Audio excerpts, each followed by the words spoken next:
Il y avait une réflexion de il y a très longtemps, alors on dévie un peu, mais s'il y a des réactions sur le sujet, on pourra toujours repartir.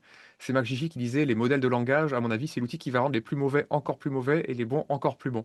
Tu sais, l'intelligence Je artificielle. suis d'accord avec ça. Je le vis déjà dans mon quotidien depuis 2 3 ans. On est d'accord, hein? Oui, Parce que en fait, toi, tu sais ce que tu as fait avec, oui, moi, je sais ce que tu as fait avec et du coup, ce que je fais et je vois de temps en temps comment certains élèves en difficulté s'en servent et je me dis: «Mince alors!» C'est vraiment le truc à double tranchant. ouais, Et c'est là que tu te rends compte qu'en fait, la compétence sera toujours requise et ouais, qu'il y aura pas de remplacement aussi facile, tu vois, de l'humain par l'IA. Parce que si tu es assez intelligent pour, lui parler, le corriger, poser les bonnes questions et cetera, oui, tu vas en obtenir beaucoup.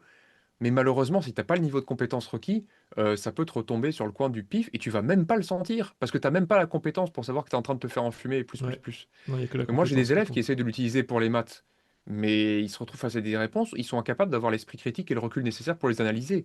Donc Ouais, du coup, c'est extrêmement gênant. ouais, Moi, je veux dire, quand je me fais enfumer, je le recadre, je lui dis: «Mais arrête de craquer, je te donne un contre-exemple, fais-moi ça correctement». ouais, Et l'élève, il se dit: «Ah ben mince alors, c'est pas ce que mon prof m'a dit». ouais. Et là, tu rentres dans un océan de confusion, et c'est vraiment compliqué.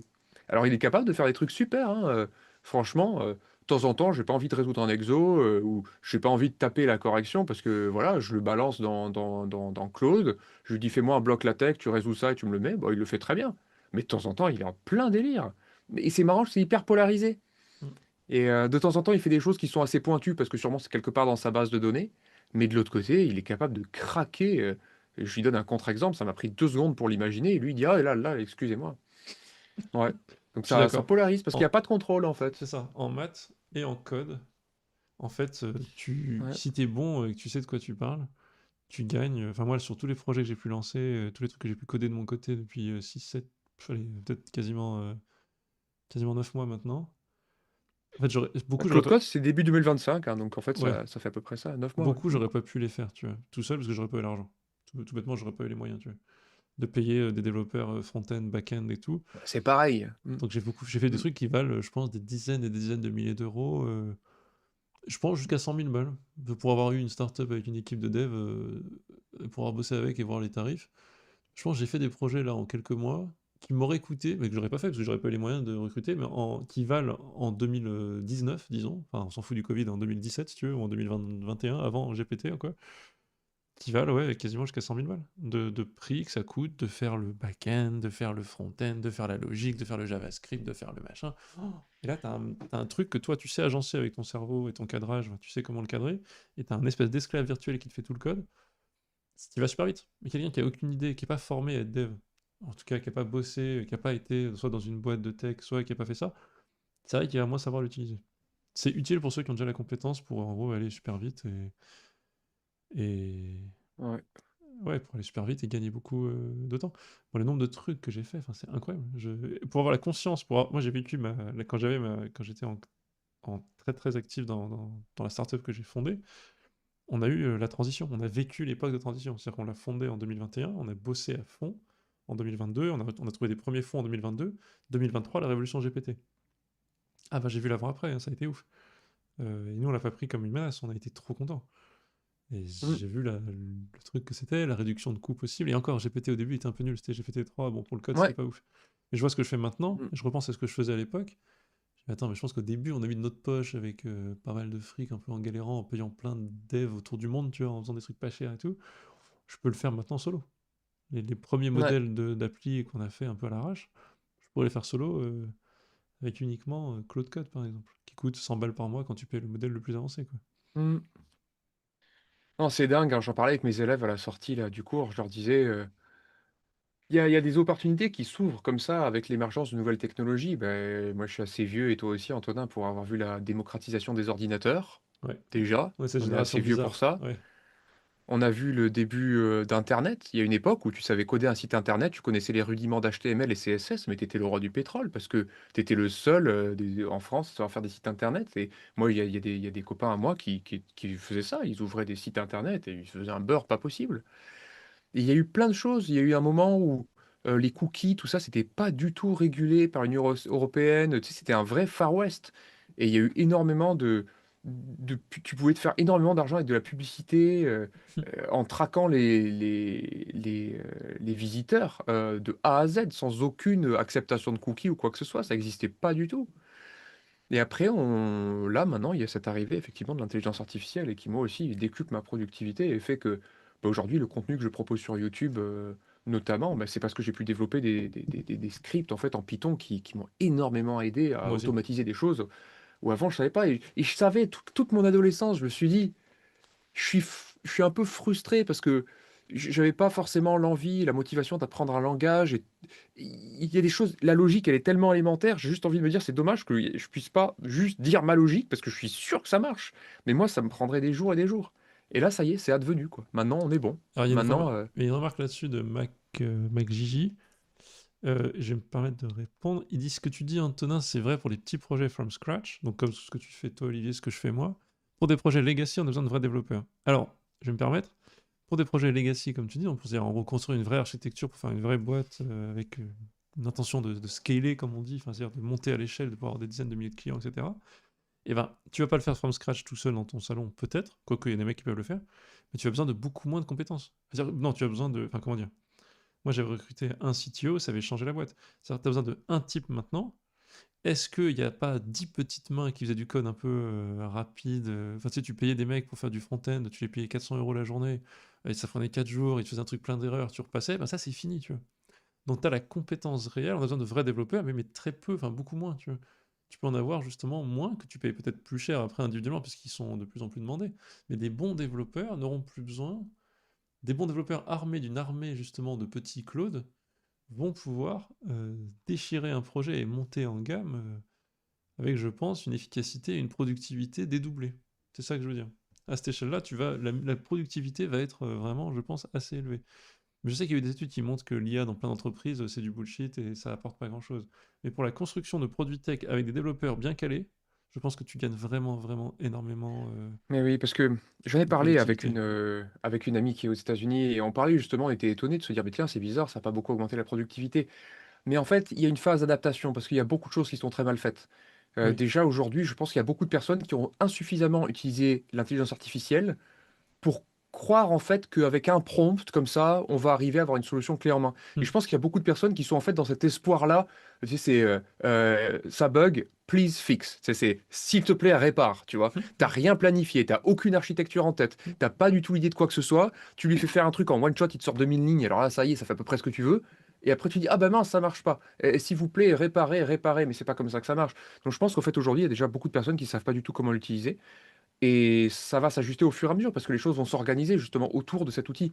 Mais je pense que, enfin, j'ai entendu pas mal de témoignages de personnes ou même des gens qui se sont fait virer de boîte parce qu'en fait, le patron, il voulait absolument qu'il y ait 80% du code qui soit écrit par IA. Mais le développeur, il disait, mais c'est pas possible encore de faire ça. Enfin, le code est de trop mauvaise qualité, je peux pas faire ça. Et en fait, ils l'ont viré, etc. Et ils ont remplacé par des équipes de développeurs, mais en fait, ils arrivent même pas à faire le tiers de ce que l'ancien mec faisait à la main. Donc en fait, aujourd'hui, on est encore dans une espèce de phase d'adaptation, mais je pense qu'il y a des personnes qui savent très bien s'en servir et qui en tirent énormément. Et ouais, enfin, en tout cas, de mon côté, c'est très clair. Après, c'est vrai que c'est des petits projets from scratch, mais je me visualise bien, comme Antonin dit, entouré de un ou deux mecs compétents Ouais. qui, eux, ont la vision. Et après, en fait, effectivement, avec du Claude Code dans tous les sens, ou même il pourrait me déléguer, il pourrait me dire, voilà, fais ça, juste fais attention, veille à ce que Claude fasse ça, dans telle structure, tel machin. Je pense C'est que ça. aujourd'hui, tu peux faire un truc, si tu as une équipe de 5 dont un ou deux qui s'y connaissent à fond dans des sujets cruciaux, Pour peu tu que fais ton un truc truc soit un, gigantesque. ouais, pour ton truc soit un projet pour lequel il y a une appétence du public, c'est bon, tu lèves 5-6 millions et puis ensuite c'est fini. Enfin, après, tu pars dans le monde de la startup et c'est parti. S'il faut recruter, tu recruteras. Mais c'est pour C'est ça ce qu'il qu'on va faut. faire d'ailleurs, hein, Oui. tout simplement. C'est vrai, j'en ai déjà parlé. Moi, je sais pas Donc si c'est un j'aurai le courage détail. de repartir dans ce chemin, mais qui est un chemin excitant, mais bon, ouais, c'est fatigant quand même. On verra si on y repart. Mais, qu'est-ce que je disais? Je sais plus, je me suis perdu. Ah pardon, moi je te disais une petite équipe en fait à 5 personnes avec une ou deux personnes qui s'y Ouais, c'est connaissent ça. vraiment, que tu pouvais faire des grosses choses.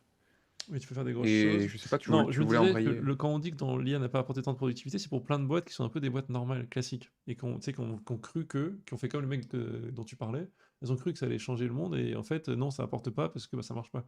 Je pense que des boîtes avec des gens, des petites équipes de tech, des start-upers, avec des développeurs bien formés, là, je pense que tu as une augmentation de productivité.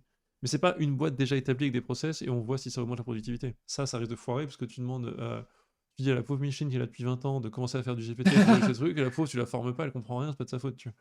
Non, alors que je pense que si tu prends c'est dur de comparer parce que les nouveaux, peut-être que beaucoup de nouveaux projets, bon, peut-être beaucoup sont fumeux, hein, mais dans les nouveaux projets qui ont du succès, il y a moyen qu'eux aient une productivité plus grande que dans le monde parallèle où il n'y avait pas eu le Claude Code.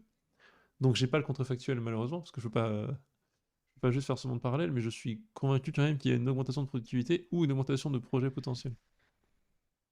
Ouais, je vois que tu as répondu pour les hedge funds parce que c'est en fait, dans certains sujets niches, effectivement, il est vraiment très, très mauvais et il y a mon ami, qui est pilote de ligne qui s'amuse de temps en temps à lui poser des questions hyper spécifiques sur des trucs techniques sur un des avions qu'il connaît très, très bien et il dit: «C'est du pipeau absolu, il connaît rien du tout» et je le vois directement. Enfin, il se ferait recaler à n'importe quel examen.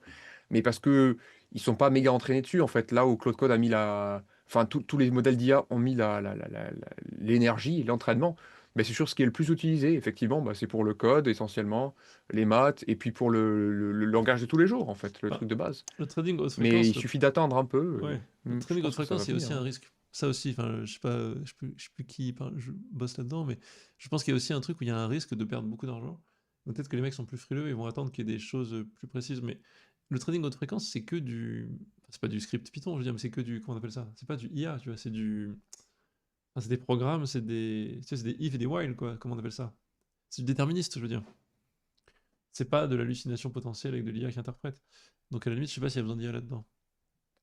Quelqu'un qui dit c'est pour ça qu'il est encore plus important aujourd'hui de faire les top écoles d'ingénieurs pour derrière pas se faire remplacer par l'IA, je suis à moitié d'accord. Tu parles de top école pour choper des métiers, je sais pas quoi.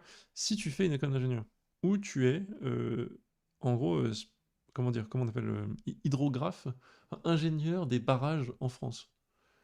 Un moment, la gestion des barrages, la gestion de l'énergie c'est quand même le cœur d'une nation, à un moment, ingénieur nucléaire ou ingénieur en tout ce qui est hydroélectrique, barrage, tu vas pas te faire remplacer par l'IA, hein. Et c'est peut-être pas. Alors peut-être qu'il faut faire les meilleures écoles pour faire ça, je sais pas, peut-être qu'il faut faire les ponts et chaussées, mais il y a peut-être des écoles où tu apprends les métiers. Il y a beaucoup de métiers qui se rencontrent sur les barrages français. Je pense qu'il y a plein d'écoles d'application très précises en chimie ou en sciences des matériaux ou en génie civil qui forment à ces métiers-là. Il n'y aura pas d'IA pour les remplacer. Donc franchement, faut pas oublier que les ingénieurs quand même touchent un peu le béton, tu vois.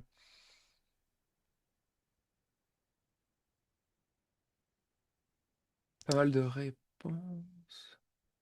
Limite, il dit: «Je suis pas d'accord, pour moi, plus d'intérêt de faire dev, on le voit souvent aux USA». Ah oui, il réagit à Yatangaki qui disait: «Ça rend les devs tellement efficaces qu'il y a plus besoin de toi justement, d'où l'intérêt de faire Polytechnique de nos jours» et cetera et Émile qui est pas d'accord, effectivement, il dit: «Pour moi, plus d'intérêt de faire dev, on le voit souvent aux États-Unis». Mmh. Alors, plusieurs choses. Non, mais oui, je comprends. Alors, bonne nuit à celui qui est parti. Bonjour à Paul qui sera collé la semaine prochaine d'ailleurs. Et, j'ai répondu tard. Euh, oui, tu vas faire ta carrière chez Airbus Thales. Alors, je vous cache pas que chez Airbus Thales, tous les grands groupes français, ils ne recrutent pas que des polytechniciens, hein. Peut-être que les patrons sont polytechniciens et que si tu veux monter relativement vite, oui. Il y a un nombre de métiers incroyable et il y a beaucoup de gens de plein d'écoles qui y travaillent, hein. Il ne faut pas croire que c'est que les top 5 qui te font aller chez Thales. Alors, Claude Code, le problème, c'est la limite de token en input dans un gros projet Ouais, type GAFAM. Le ouais, il code a base est raison. tellement grand. Mais non, oui, mais. Alors, je suis semi-d'accord. Est-ce que tu balances toute la code base d'Amazon.fr dans Claude Code? Non, tu bosses sur des. Mais, Tu bosses sur des sous-trucs. même une Enfin. fraction, Bah non, mais tu tu l'as bosses vu sur des. augmenter au fur et à mesure parce que tu as été au tout début, tu sais, des GPT et Hmm. cetera. Au début, tu lui donnais 5 pages, il voulait même pas, tu sais, il te mettait une Oui. limite. Aujourd'hui, pour mes petits projets à moi, ça va, tu vois? Mais je peux me dire que pour toute une branche d'un truc, effectivement, c'est peut-être encore trop. Non, mais tu le construis Mais bien. bon, Tu construis bien, parce que tu peux en construire plusieurs qui chacun touche un bout de branche, et après ils reportent tous à un certain agent qui condense les résultats, qui fait des trucs. Tu sais, tu peux quand même te faire une armée de trucs bien conçus qui font des unit testing au fur et à mesure. Enfin, tu peux faire des choses. Tu peux quand même tu peux construire des contourner, choses, ouais. tu peux faire des équipes, tu peux faire des trucs, enfin tu peux faire des trucs. C'est comme si tu demandais à un être humain de gérer toute la structure d'un coup. Bah non, pas possible. Je pense que tu peux C'est ce qu'il faisait décomposer. au tout début, enfin, c'est ce qu'on faisait au tout début, je sais pas. Il y avait une limite, moi je me souviens, c'était GPT 3.5. Il voulait pas absorber des textes qui étaient plus grands qu'une certaine longueur et justement, bah, tu lui faisais faire, par petits bouts, tu découpais ton texte en 4 parties, mais c'était l'enfer, mais bon, tu y arrivais quand même. Après, c'est vrai que de temps en temps, en faisant des trucs comme ça, tu pouvais maximiser les erreurs parce que bon, mais oui, ouais. Ah, les coûts, ça, c'est une vraie question. Parce qu'il y a toute une conversation qui se trouve en ce moment sur internet et j'écoute pas mal de chaînes, qui sont autour de la technologie et tout ça sur l'IA. Il y a une grande question de aujourd'hui, on paye des abonnements, par exemple à Claude Code, GPT-5 et cetera. Mais c'est quoi ce coût-là, ce que nous on paye, par rapport à ce que ça coûte vraiment en termes de tokens et d'énergie et cetera? Est-ce qu'en fait les abonnements sont encore largement pas assez chers par rapport à tout ce que ça crame vraiment ou pas? Et c'est assez flou et puis de toute façon tout le monde va enfin il y a personne qui va jamais te dire le vrai truc parce que de toute façon, il y a la concurrence entre différentes boîtes qui font de l'IA et cetera. Mais il y a aussi cette question-là effectivement, enfin il y a toute une problématique autour du token, de savoir si aujourd'hui on est encore dans une période de solde C'est ou pas. moyen. Enfin il y a beaucoup Non, mais il de y a une Reddit, bulle qui s'est créée, c'est sûr. Il y a une bulle qui s'est créée entre toutes les douilles qu'on fait, ceux qui ont les ceux qui ont les data centers, ceux qui ont les ouais, modèles, et il y a c'est une bulle ouais. où ils se font des échanges, des trucs qui devraient se faire casser par l'autorité de la concurrence. Je sais pas s'ils vont le faire aux États-Unis. Ouais, mais ça va tellement vite, Oui, ça évolue à une vitesse de fou furieux que je sais même pas si tu as le temps de pointer, tu dis: «Il y a un truc louche», le mec 6 mois plus tard, il t'a sorti un nouveau modèle, autre chose, enfin et c'est le il est chaos. moteur de ta croissance en tant que t'es le Parlement Oui! américain, tu vas peut-être Ouais, pas trop les faire chier, mais quand et même, donc je sais pas, j'ai du mal à prévoir, mais je suis nul, mais je sais pas comment enfin, on sent qu'il y a quelque chose qui va péter au bout d'un moment, enfin tu le sens, non? euh, Mais je sais pas sous quelle forme en Non, si, là, fait. bah, il y a un truc boursier qui est problématique. Il y a des augmentations successives de valeurs boursières pour Nvidia, etc., qui sont dues Ouais, ça a uniquement gonflé, à des transactions entre les groupes, donc type Nvidia qui font les processeurs, les groupes qui ont les data centers, et les boîtes genre Claude, GPT, Anthropic ou ouais. OpenAI. Ouais, En fait, ils se ouais, font ouais, ouais. des échanges de bons procédés d'achat, de commandes, de trucs, et après ça fait bien dans les bilans, ça fait monter, ça fait des chocs de boursiers qui montent les taux, alors qu'en fait c'est un peu du vide parce qu'ils sont tous en circuit fermé, si tu veux. Donc il y a un truc d'augmentation boursière qui ne suit pas la réalité vraiment de l'augmentation de la productivité et de ce qui se passe vraiment en termes de création de richesse. Ça, moi, ça m'inquiète, mais c'est plus une question de finance Mmh. et de décorrélation. Et Nathan qui dit: «C'est pour ça que Google va gagner la course, à l'IA car ils ont tout le software ou cloud ou modèle, au TPU. Ils maîtrisent toute la chaîne, en fait». C'est vrai que c'est un avantage assez incommensurable de dépendre de personnes, Ouais. en tout cas, ils ont mis un gros coup là, des enfin les je sais pas si vous regardez la chaîne AI Explained, mais il explique, enfin c'est un mec très bien, qui traite l'actualité, à mon avis, qui est quand même assez droit plutôt que parce qu'il y a pas mal de chaînes qui se sont fait racheter, en fait, par des fonds privés aujourd'hui, tu sais pas trop. Mais je peux recommander AI Explained et il y a aussi Two Minute Papers qui sont très bons et heu et effectivement là, le dernier modèle de Google, en tout cas, est excellent, ouais, Gemini. Mm. Ouais, moi, je suis. Ouais, j'ai pas mal d'abonnements. J'ai Gemini et Claude. Mais Claude me coûte très cher parce que ouais, c'est celui qui est à 100 balles par mois, là. Enfin 90. Ouais. Mais Alors Claude, du coup, qui ont fait un sale coup récemment, en fait, j'ai vu. enfin, tu vois, Vas-y, tu peux vas-y. utiliser que leur modèle à l'intérieur de Claude Code, alors qu'avant, tu pouvais appeler un modèle de Claude à l'intérieur de je sais pas quoi, mais en fait, ils veulent éviter ça et tout Ils ça. ont interdit l'accès à OpenCode et à Cursor, il me semble. Ouais, J'ai pas les été deux trop principaux qui sont touché. utilisés à Ouais, il se trouve côté. que j'ai arrêté Cursor et moi je suis sur juste Visual Studio, donc j'utilise pur Cloud Code. Mais j'ai vu que ça a foutu la haine à beaucoup de gens et ça va leur retomber dessus, je pense. Ouais, mais bon, c'est marrant parce que tu te rends compte, enfin, je sais pas, je suis dedans. C'est comme un poisson, il a du mal à réaliser qu'il est dans l'eau, il y est tout le temps. Et je sais pas, mais quand tu te rends compte, en fait, tu te rends compte en te retournant derrière toi. Tu te rends compte quand même que Claude Code, tu vois, par exemple, il y a un an, jour pour jour, enfin moi, je savais même pas ce que c'était. Tu vois, Oui, c'était complètement étranger. Et quand je pense, encore une fois, je sais pas, par exemple, 2 3 ans avant, GPT 3.5, ça cassait pas des barres, quoi, hein. Tu lui demandais la moindre question, enfin, je veux dire, un peu technique, il savait pas faire, quoi. Et aujourd'hui, c'est vrai que non, c'est assez hallucinant de se dire qu'on est dedans. Je me demande comment on racontera ça, tu vois, plus tard, dans 10 ans, cette époque-là, où tu vois que tout va tellement vite. Mais surtout, il y a un tel emballement, tu vois, ouais. quand tu entends les discours que font Sam Altman, des compagnies qui te vendent du rêve sans arrêt, là, leur fameux AGI, là, On n'y est pas, tu vois, hein. ça s'arrête pas. Non, mais on n'y est pas du tout. En fait, Antoine, justement, j'ai une question parce que tu vois, on en a fait des trucs avec on en a passé des heures, hein, à vibe Ouais. coder et putain, on en a passé, hein. Est-ce que tu as un souvenir d'un moment où tu concevais quelque chose? Tu vois, tu avais une idée de concevoir un truc, tu avais ton idée sur la manière de faire et Claude Code est arrivé avec une idée résolument originale où tu t'es dit: «Mais ça, c'est un coup de génie, j'y aurais jamais pensé». Un truc qui n'est pas technique, d'accord? Une idée où tu t'es dit: «La vache! Là, c'est vraiment, think outside the box, tu vois? C'est vraiment, incroyable. Alors, il y a des trucs où je me réfère à lui et j'ai pas d'idée, je suis une page blanche moi-même et j'attends de voir ce qu'il propose. Donc à ce OK. niveau-là, Oui, bon parce que voilà, ça ça, va je le rouler. fais pour casser la page Sinon, blanche, ouais. non, sinon souvent, quand il faut régler des problèmes, j'ai un exemple récent de cette semaine là. Non, il est pas capable, c'est moi qui lui propose des solutions. Et lui, il fait de la merde. On est d'accord, parce que Oui, oui. moi, j'ai Pour l'instant, ça m'est pas encore aucun arrivé. exemple. Je veux dire, l'idée de génie à chaque fois, c'est enfin, c'est toujours lui qui dit que je les ai. Tu vois, je lui Oui, dis: «Mon gars, ça fait 2 heures que tu trimes, écoute, on va faire ça, oui. ça, ça Et il et me dit: ça». «Ah mais bien Je sûr! sais que j'ai pensé à côté C'est beaucoup plus et il dit: «Oh productif!» là là, excellente idée, c'est beaucoup plus simple, ça va marcher beaucoup C'est mieux» et très cetera. énervant. Et donc il a jamais été capable de me surprendre pour quoi que ce soit. Donc en fait, AGI est très, très loin et c'est valable sur tous les modèles. Il y a jamais une seule fois où je me suis dit: «Oh là là, quel génie!» Non, justement, les trucs de changement de paradigme où en fait tu vas complètement retourner le problème dans ta tête pour aboutir à une solution par un moyen complètement détourné, Toujours moi il a ça. jamais été capable de Oui, faire la moindre soupçon de ça. Donc leur AGI, pour l'instant, ils peuvent se le carrer dans le ouais. dos. J'ai un exemple comme ça. Je voulais donc j'optimise du montage de vidéos en gros. J'ai tout un là j'ai créé un programme, en gros mon but c'était de lui filer une vidéo, que je fais pendant, en l'occurrence, mes stages de maths. Stage de maths de février, zone A, B, C, 2 semaines. La pub, attention, stage de maths en février. Bon, je l'ai pas encore publié sur le site, mais Mmh. voilà. On reprend les stages en février, et là je galère sur les zones géographiques, mais voilà, non, vu que je galère sur les zones A, B, C, on va faire, 2 semaines de stage, ce sera plus simple. Et donc je vais faire du montage automatique de mes vidéos de stage, donc tu sais, en session du matin, 3 heures.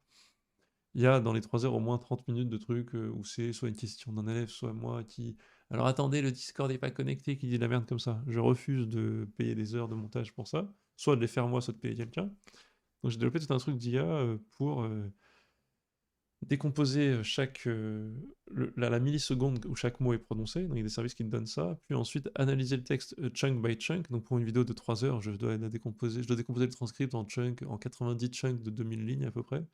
Ça fait beaucoup de data, hein, et j'envoie ensuite chaque chunk dans une IA qui analyse le contexte et qui ensuite découpe, chaque contexte en morceaux, cohérents. Et les morceaux cohérents, ensuite, il me dit, est-ce que tu le gardes ou est-ce que tu le jettes? Donc il me dit keep, reject.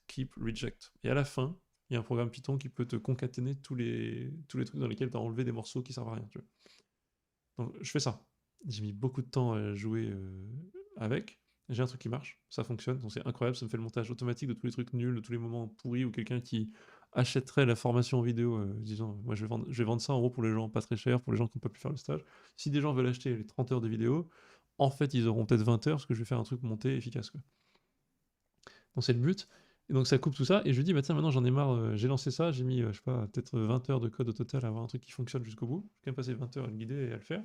C'est 20 heures, c'est rien, enfin, pour un truc comme ça, je suis trop content. Ça marche à peu près, mais je voulais le faire en batch. Je dis: «Maintenant, je te mets un dossier, j'en mets 12, puis tu te démerdes, tu me fais les 12, j'arrive demain matin, t'as passé la nuit, voilà». Parce qu'une vidéo, en gros, il met 45 minutes. Bon, bah voilà, tu me fais les 12 avec les 8 étapes. Il y a 8 ou 9 étapes dans le process qui sont indépendantes les unes des autres, mais qui ont besoin de celle d'après. Et il commence à faire des trucs, à me lancer, et il commence à me le proposer, et je vois qu'il y a plein de merde. Et puis je dis: «Non, mais il faut que tu fasses», je vais lui proposer, tu fais des testings à chaque fois, il faut qu'il y ait aucune étape qui soit bloquante, il faut que ça avance. Et il commence à me faire un code, je vois, et il me propose de les faire une par une.